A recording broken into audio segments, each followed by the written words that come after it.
Hello everyone. आज हम आपके लिए बहुत ही ज़्यादा महत्वपूर्ण टॉपिक लेकर आए हैं। वो एक दे देगा अंतर और एक देगा अनंतर।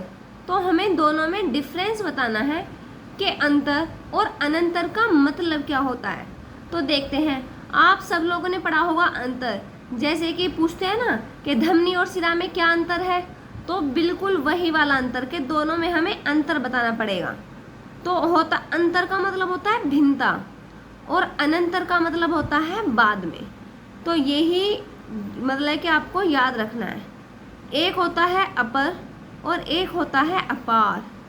अपर माने होता है दूसरा और अपार माने होता है असीम। तो ये भी बहुत ज़्यादा इम्पोर्टेंट है, तो इसको भी याद रखना है। एक होता है अम्बुज, एक होता है अम्बुधि। अब आप लोगों को याद रखना है कि जिसके पीछे ज आ जाए वो किसका पर्यायवाची होता है। हमने देखा होगा नीरज, ठीक है, जलज, तो ये सब होता है कमल का। यानी यहाँ पर ये थर्ड वाला ऑप्शन होगा। ओके, टिक मार्क देख के ये मत सोच लेना कि ये वाला ही ऑप्शन होगा। और एक होता है अम्बुधि। अम्बुधि का मतलब होता है जिसके पीछे धी आ जाता है, वो समुद्र का होता है। ओके, तो अम्बुज और अम्बुधि। अम्बुज माने होता है कमल, अम्बुधि माने होता है समुद्र।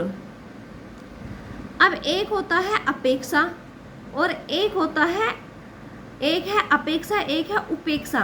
दोनों में डिफरेंस है। अपेक्षा मतलब जैसे कि किसी से आशा करना और उपेक्षा मतलब किसी का तिरस्कार करना, निरादर करना। तो ये होता है। तो अपेक्षा मतलब आशा किसी से लगाना और उपेक्षा मतलब किसी का तिरस्कार करना। ठीक है, दोनों होता है। एक होता है अगम और एक होता है आगम। बहुत ही ज़्यादा ये भी इम्पोर्टेंट है। अगम का मतलब होता है दुर्लभ और आगम का मतलब होता है उत्पत्ति। ठीक है, तो ये भी बहुत ज़्यादा इम्पोर्टेंट है। एक होता है अभिज्ञ और एक होता है अनभिज्ञ। अभिज्ञ मतलब जानकार और अनभिज्ञ मतलब अनजान। ओके, अब एक होता है अभियुक्त और दूसरा होता है, एक तो है अभियुक्त और दूसरा है अभियुक्ति। तो दोनों में डिफरेंस है। ई की मात्रा का इसमें अभि है, इसमें अभियुक्ति है। तो इसका हम बताते हैं। तो इसमें होता है अभियुक्त का मतलब होता है अपराधी और अभियुक्ति का मतलब होता है, अभियुक्ति का मतलब होता है टिप्पणी करना। ओके, अब पढ़ते हैं हम नेक्स्ट। अभिराम और अविराम दोनों में डिफरेंस है। ओके, अभिराम का मतलब होता है सुंदर और ऐसे इसको याद रख लो, जो राम जी थे वो कैसे लगते थे, बहुत सुंदर लगते थे। और एक विराम माने होता है रुकना और अविराम मतलब होता है लगातार, यानी कोई चीज़ लगातार चलती जा रही है। नेक्स्ट देखते हैं। एक है हमारे पास में अमित और एक है अमीद, यानी बड़ी ई की मात्रा। अमित माने होता है बहुत और अमीत माने होता है शत्रु। अब देख लेते हैं हम लास्ट का। लास्ट के में है अमूल और अमूल्य। अब अमूल का मतलब क्या होता है? अमूल का मतलब होता है बेजड़ और अमूल्य का मतलब होता है अनमोल। कहते हैं ना, जिसका कोई मोल नहीं होता उसे अनमोल कहते हैं। तो जिसका कोई मूल्य नहीं हो वो कैसी चीज होती है? अनमोल। अब देखते हैं हम नेक्स्ट। एक तो हमारे पास में है आभास, एक है अभ्यास। ठीक है, तो आभास मतलब किसी चीज का भ्रम होना और अभ्यास यानी आदत होना, किसी भी चीज की आदत होना।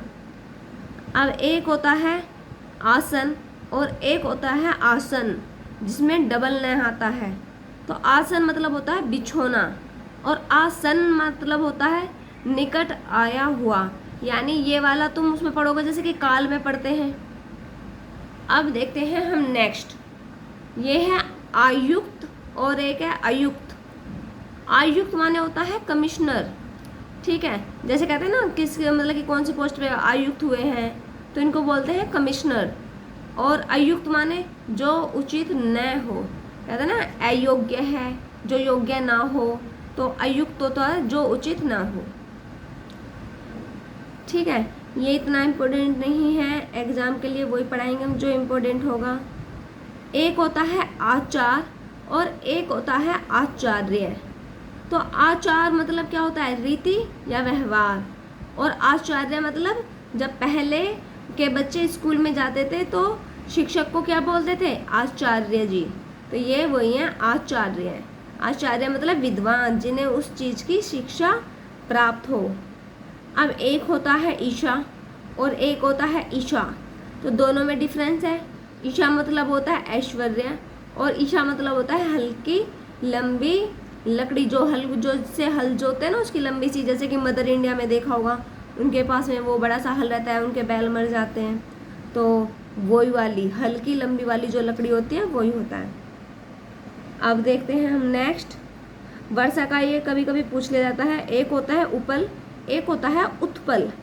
तो उपल माने होता है ओला और उत्पल माने होता है कमल, ये भी इम्पोर्टेंट है। अब एक देख लेते हैं, एक तो है ऋत और एक है ऋतु। तो ऋत माने होता है सत्य और ऋतु माने तो सबको पता है मौसम होता है। ओके, अब हम देख लेते हैं लास्ट का। एक तो है कर्ण और एक है करण। तो कर्ण माने होता है कान और करण माने होता है साधन।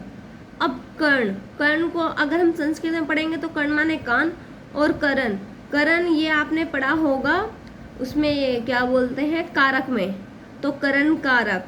तो करण का मतलब ही होता है किसी ना किसी, कोई ना कोई साधन मिलना। जैसे राम ने रावण को तीर से मारा था, तो तीर उनके लिए वो साधन था। तो इस तरीके से डिफरेंस निकाल के इनको याद किया जा सकता है। अब देखते हैं हम नेक्स्ट। अब कंकाल को तो सभी जानते हैं, अस्थि पंजर, और जो कंगाल होता है वो दरिद्र। ओके, तो 21 का हमारा हो जाएगा ए। 22 में अब हम देखते हैं 22 का।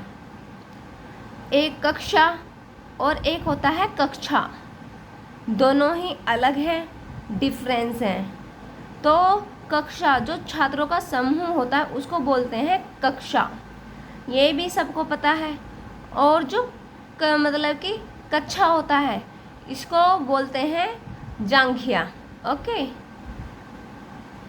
ये बहुत इम्पोर्टेंट है। कुल, जिस पर छोटे ऊ की मात्रा होती है, एक होता है कुल। ठीक है, दोनों में ही बहुत ज़्यादा डिफरेंस है। ठीक है, अब कुल माने अगर रघु कुल लिखोगे तो जो कुल आएगा ना वो छोटे ऊ की मात्रा आएगा, तो रघुकुल ये एक वंश होता है। ठीक है, और जो कुल होता है, कुल माने होता है किनारा। नेक्स्ट देखेंगे, ये 25 वाला बहुत इम्पोर्टेंट है, तो इसको हम देखते हैं। एक होता है कृतज्ञ, एक होता है कृतघ्न। ठीक है, तो इसको जो कृतज्ञ है उसको हम पढ़ेंगे उपकार मानने वाला। ठीक है, कृतज्ञ। और जो कृतघ्न होता है वो उपकार न मानने वाला। दोनों अपोजिट हैं एक दूसरे के। अब हम देखते हैं नेक्स्ट। एक होता है कृपण और एक होता है कृपाण, तो दोनों में ही डिफरेंस है। ठीक है, कृपण माने होता है कंजूस और कृपाण माने होता है तलवार। ओके, बहुत ही ज़्यादा इम्पोर्टेंट है, अच्छे से इनको याद कर लेना। यूपी पुलिस जिनका भी एग्ज़ाम है 23 को, इस वाली वीडियो को ज़रूर देख कर जाएँ, तो इसी में से एक आधा उनका क्वेश्चन लग जाएगा। ठीक है, अब देखते हैं 27 का हमारा होता है, एक तो हमारे पास में है कटिबंध और एक होता है, ठीक है, एक तो है कटिबद्ध और एक है कटिबंध, दोनों में डिफरेंस है। तो 27 में हम देखते हैं कि इसका ऑप्शन क्या है। जो कटिबद्ध है उसका मतलब होता है तैयार, और जो कटिबंध है उसका मतलब होता है कमरबंद। जैसे कि शादियों में चलते हैं ना कमरबंद, जो लेडीज़ लगाती हैं, लड़कियां लगाती हैं, वही। अब ये 28 वाला भी देख लेते हैं हम। 28 में है केस और दूसरा भी क्या है केस, बस एक में घुंडी वाला से है और एक में बिना घुंडी वाला से। तो अब इसका हम ऑप्शन देख लेते हैं, इसका आएगा केस माने सुंदर सुंदर केस होते हैं ना, तो केस माने होते हैं बाल, और जो दूसरे वाला केस होता है वो होता है मुकदमा। ठीक है, अब देख लेते हैं हम नेक्स्ट। अब हम देख लेते हैं 30 वाला। 30 वाला बहुत इम्पोर्टेंट है। एक होता है गणना, सब लोग जानते हैं गणना माने होता है गिनती, और एक होता है गणना, या कहते हैं ना मेरी आँख में बहुत गड़ रहा है, यानी चुभना। तो ये दोनों ये होता है। और ये तो सब लोग जानते होंगे ग्रह और ग्रह में डिफरेंस। चलो अगर नहीं पता तो फिर भी एक बार हम बता देते हैं, इम्पोर्टेंट भी है। ग्रह माने जिसके नीचे ऋषि वाला, जो ये ग्रह वाला छोटे वाला जो रह होता है, इसका मतलब होता है घर, और ग्रह ये होते हैं नक्षत्र जो हमारे। अब एक होता है चित्त, जिसमें डबल त आता है, और एक होता है चित्त। ठीक है, तो जो चित्त होता है वो होता है हमारा मन, और जिसमें डबल त आता है वो तो हो गया मन, और जो चित्त है वो होता है पीठ के बल पड़ा हुआ। देखा ना, इसको तो मैंने चित्त कर दिया, वही वाला चित्त, और ये होता है चित्त यानी मन।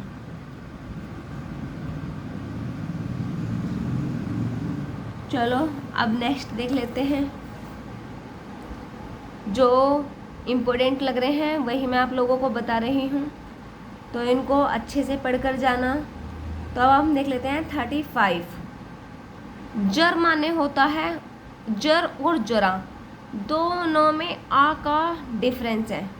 जर माने होता है दौलत, और जरा माने होता है थोड़ा सा। कह रहे हैं जरा सा पानी दे दो, तो बस जरा लगा देना, जरा सा पानी दे दो, साव लगा देना, तो पता लग जाएगा। जरा सा माने होता है थोड़ा सा। जब एक मिल जाएगा ना तो दूसरे का आंसर अपने आप ही मिल जाएगा।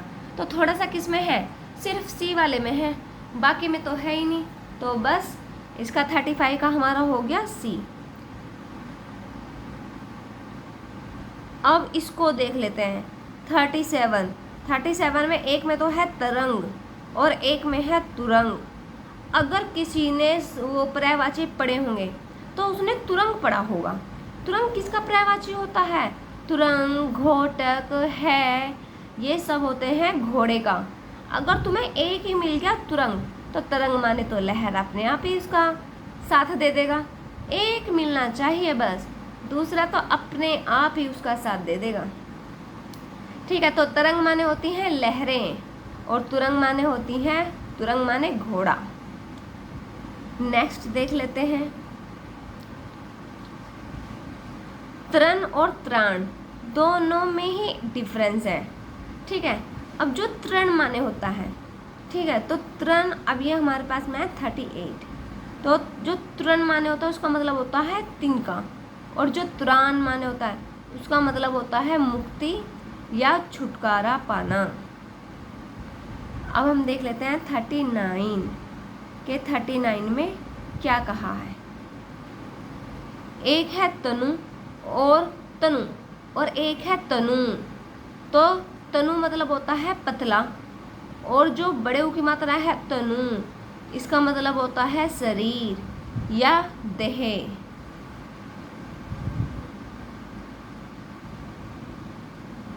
अब देख लेते हैं द्वार और द्वारा। अब जो द्वार है, अब आपने देखा होगा द्वारिकाधीश, तो उनमें द्वार होते हैं, बस एक मिल गया। द्वार माने क्या होता है? दरवाज़ा, और किसी के माध्यम से काम करना, यानी किसी के द्वारा काम करना, तो उसका मतलब होता है माध्यम। बस एक मिलना चाहिए। इसको देख लेते हैं, ये साइंस का भी है, इम्पोर्टेंट भी है। एक तो होता है धरा और एक होता है धारा।